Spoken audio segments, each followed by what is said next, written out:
When BMW set out to replace the E60 M5, they did so by improving on every single measurable metric. The new F10 M5 was faster, quieter, and more efficient. In doing so, however, it had to lose a bespoke F1 inspired V10, which was instead replaced by a V8. To supplement the performance, BMW fitted the V8 with two very dirty words: turbochargers. With the new M5 being faster, quieter, and better on fuel, the question on the tip of everyone's tongues was, has it lost its edge?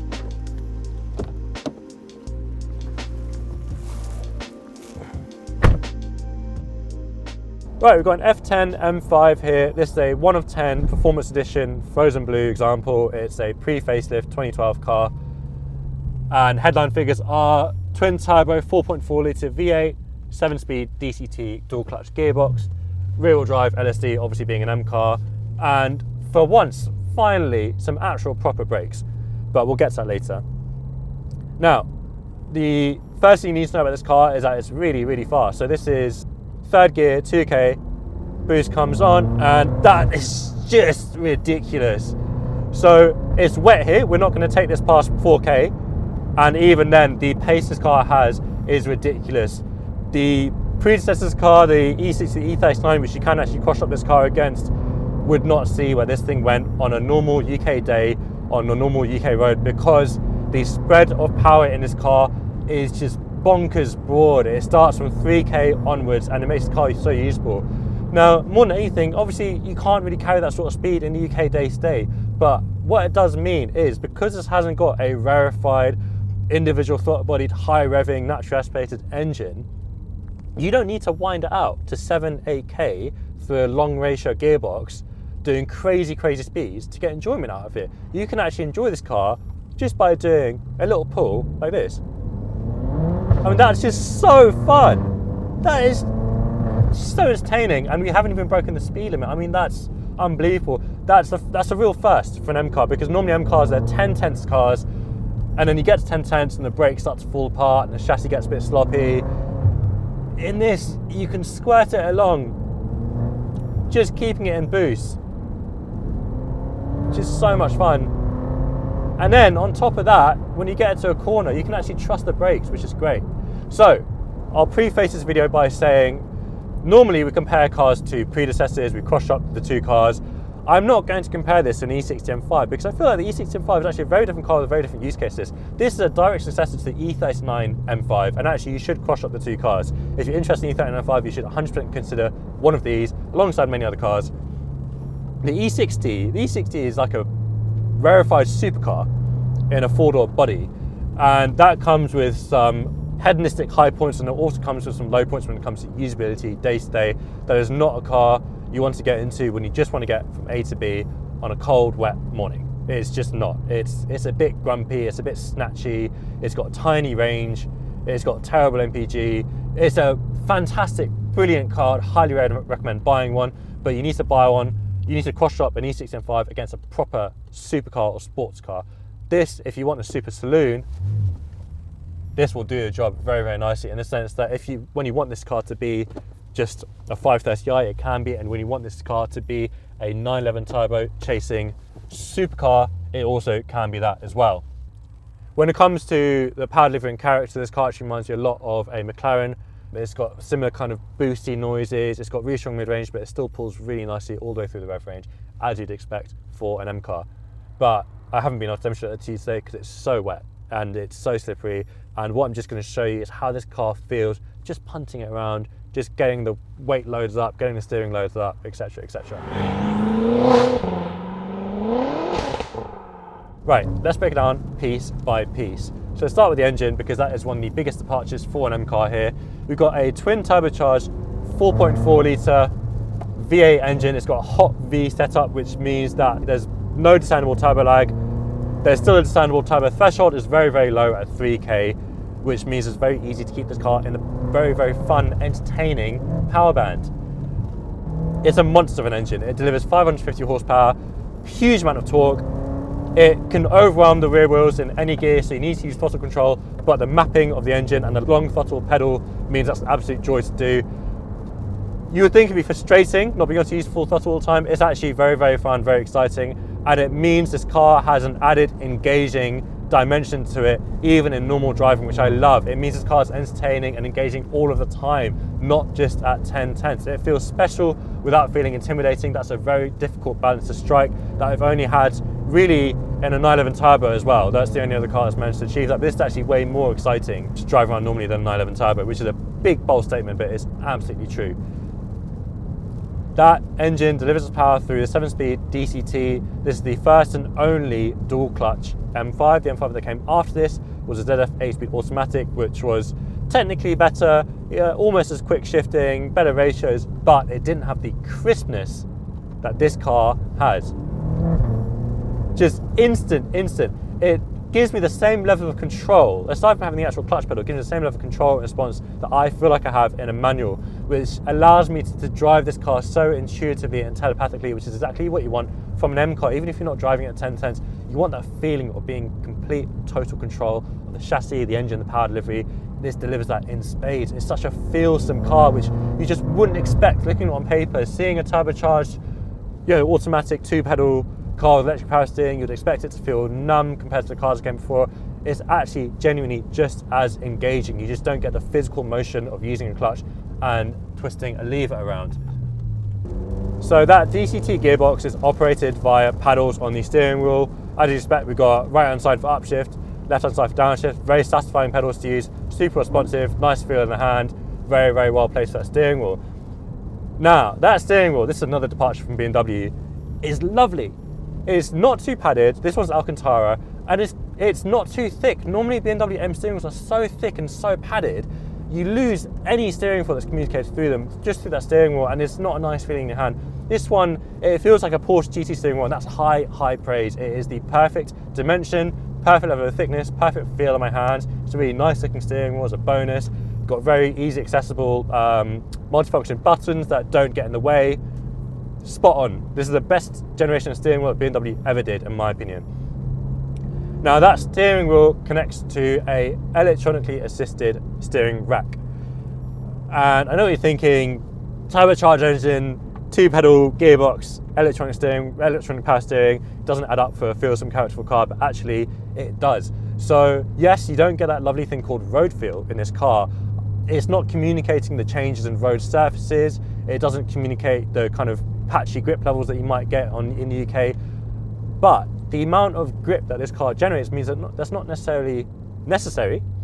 And on top of that, you still get a lovely feeling of the steering loading up as you go through various different steering geometry changes on different parts of lock. So as I wind on some lock, I can feel the cam building up down the side of the car,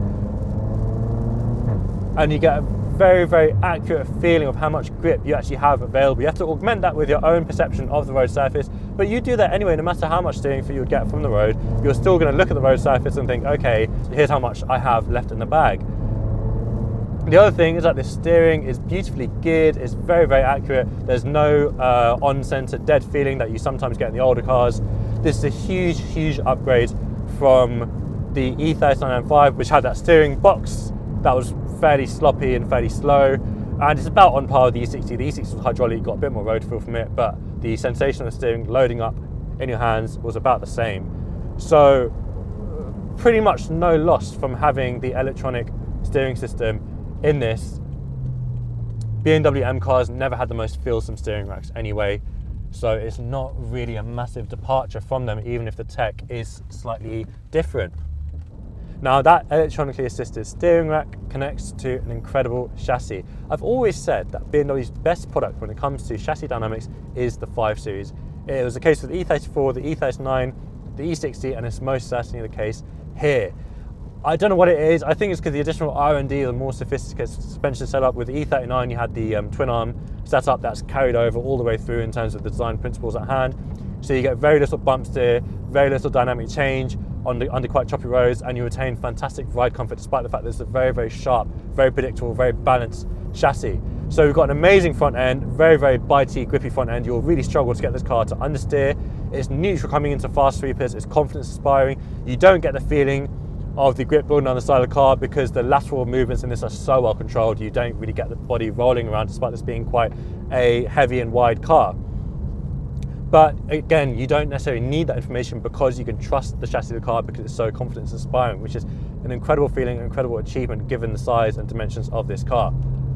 Also, just as a note, the turbocharging means you've got incredible effortless overtaking power, which is just brilliant, makes the car so usable in the real world. So the chassis is an absolute joy. Now, you have oversteer on demand if you so wish. I'm not going to demonstrate that for you today for obvious reasons, but it is there, it's very, very predictable, and you can feel it happening before it happens. You can leave it in MDM or you can have the traction on and still drive this car in a way that's very, very fun, very engaging, which is an incredible step on from the very limiting DSD systems of M cars before.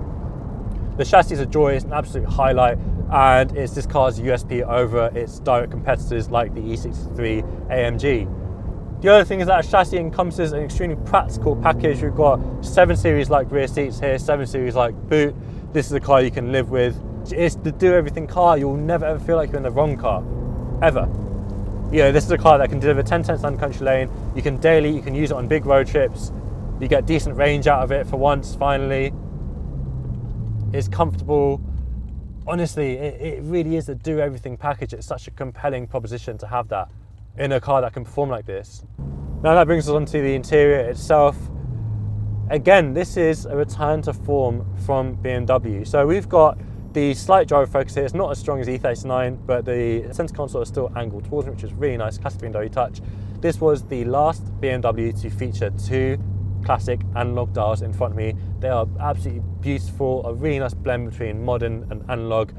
If you're a big admirer of the E39 design language, I feel like you'd feel right at home here in the F10. Got a very readable button layout. It harks back to that design out, but modernizes it in a really, really nice way. The cabin ambience is really good. The stereo is brilliant. The seats are fantastic. My driving position is spot on. I'm sitting central to the steering wheel, which is electronically adjustable. It comes out really nicely towards my chest, which is great. I'm sitting nice and low down. I feel like I'm sitting in the car, not on it, and my H point is absolutely perfect. On top of that, you've got really nice toys. Obviously, you've got automatic xenon lights, automatic wipers, a great stereo, iDrive, which in this is absolutely fantastic, very easy to use, very intuitive. And you've got actual buttons for the HVAC, which is great, absolutely brilliant. It's a really nice blend between modern and new.